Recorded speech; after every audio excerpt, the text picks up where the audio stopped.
In the past video, we looked at domain and range of a quadratic, the same function. We're continuing looking at the same function. So this time, we're going to look at what happens at the x-intercept. So the x-intercept is a very important place on our function.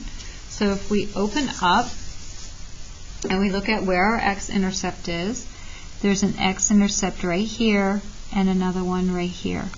Now notice those are located on our x-axis because that's our x-intercept.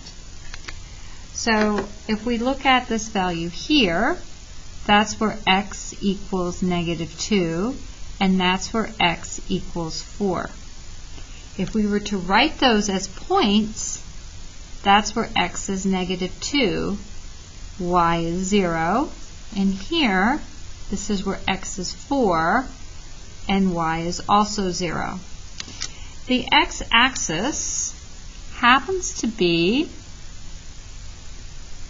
the line y equals 0. So important things happen when y is 0. I'm able to solve my function.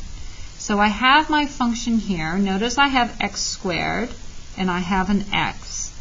I can't just solve this for x because I have an x squared and an x, which makes it difficult.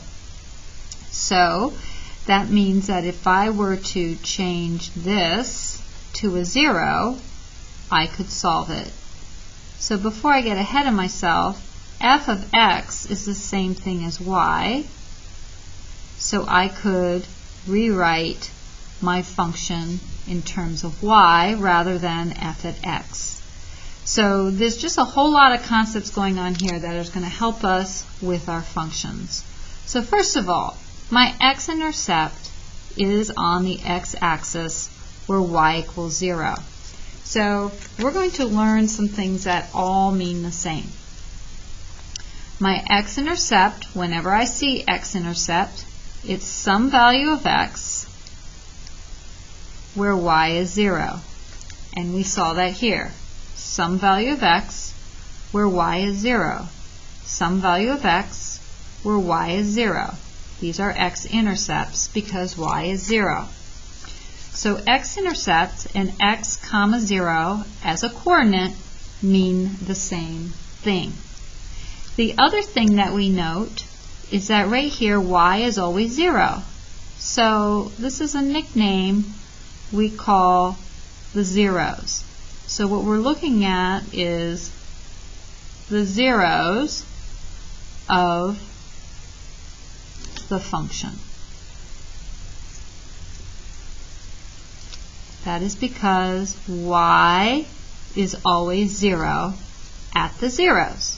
So I can say y is always 0 at the zeros. So if I want to know what is the solution where y is 0, I'm asking the same thing as what's the x-intercept or the zeros of the function. As I showed you here, instead of writing f at x, I can write y. So I could also say f at x equals 0. So then there's two other ways that we can say the same thing. We can say we're looking for the solution of the function.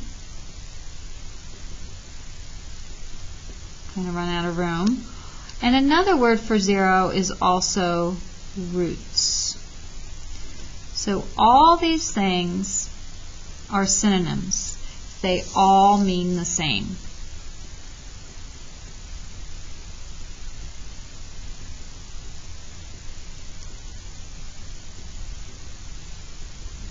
So this is vocabulary that you need to know for the zeros of the function.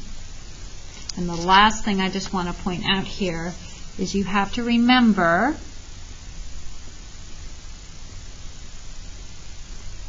f at x means the same thing as y. Okay?